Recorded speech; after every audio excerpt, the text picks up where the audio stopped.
Explique-moi, Annick, c'est quoi l'organisme Droit et recours? Alors, Droit et recours, c'est vraiment un organisme communautaire autonome, donc à but non lucratif. Nos services sont gratuits. C'est un organisme régional d'aide, d'information, de sensibilisation, de formation à l'égard des droits de la personne de manière générale. Donc, des droits dans tous les secteurs avec lesquels la personne est en relation. Alors, ça peut être travail, famille, logement, santé, services sociaux, l'éducation, le patrimoine familial, la direction de la protection de la jeunesse. Alors, dans tous les contextes. Ce qu'on vise, ce qu'on prône, c'est de garder la personne en santé, garder la personne en équilibre, parce qu'il peut y arriver plein de situations dans notre vie qui vont faire en sorte que notre notre équilibre mental peut être affecté par différentes occasions. Et quand ça arrive, des fois, on a un peu moins l'énergie que quand on est en pleine possession de nos moyens. Alors nous, on est là pour vraiment accompagner les gens, puis évidemment, on préfère les accompagner plus tôt que quand la personne est déjà rendue dans un état de maladie, par exemple. Alors, c'est ouvert à toute la population, puis on travaille avec la santé. La maladie, moi, j'y crois plus ou moins parce que c'est trop subjectif et c'est ça, j'avancerai pas davantage sur ce sujet.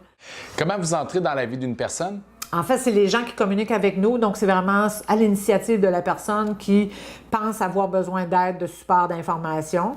L'intervention qu'on va donner à la personne va être en fonction de ses capacités. Donc, quelqu'un qui est en pleine possession de ses moyens peut avoir juste besoin d'informations. Tu sais, va voir sur tel site web, on donne une information générale, la personne se débrouille, alors que pour une autre, ça va être de l'accompagnement même dans le bureau du médecin ou même à la cour s'il y a lieu, là, dans différents lieux finalement où c'est pertinent. Et est-ce qu'il y a un montant, est-ce qu'il y a un coût relié à votre organisme? Non, c'est gratuit. On est un organisme communautaire autonome à but non lucratif et on existe grâce à une subvention du ministère de la Santé et des Services sociaux dans le programme de soutien aux organismes communautaires. C'est quoi le plus gros problème que vous avez affronté?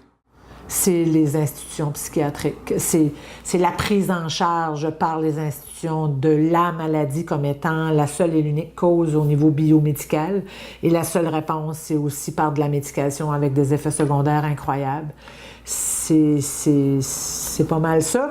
Puis toutes les conditions socio-économiques actuelles, donc manque de travail, pauvreté, manque de logement, difficulté d'accès à toutes sortes de services sociaux, les coupures gouvernementales, ce sont les embûches de l'ensemble de la population québécoise. Ouais. Et vos clients qui se présentent ici, c'est quoi le problème majeur dans vos statistiques? Est-ce qu'il y a...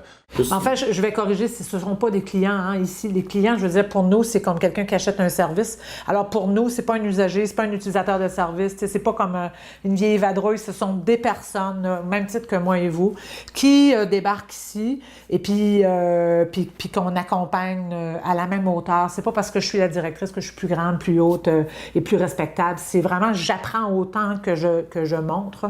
C'est un échange entre deux individus de valeurs, de culture. Puis pour ce qui est de nos statistiques, honnêtement, c'est des modes. Parfois, c'est de la solidarité sociale. Parfois, c'est des problèmes au niveau de l'accessibilité à des services de santé, par ailleurs. Parfois, c'est de la discrimination au travail. De ce temps-là, le gros de notre travail, c'est vraiment le manque de respect des dirigeants de nos ministères au niveau de la santé et des services sociaux. Les employés sont traités comme des poissons pourris, sont en train d'être compressés, citronnés. On est en train de briser la santé et l'équilibre mental de nos propres travailleurs dans le monde de l'éducation et de la santé. C'est bien malheureux. Les gens qui désirent avoir recours à vos services, on fait comment pour vous rejoindre? Alors, le 418-388-2506 ou le 1-800-463-6192. Allez voir le site web www.droit-et-recours-au-pluriel.org. Plein d'informations intéressantes, accessibles. Et je vous rappelle, c'est gratuit et confidentiel.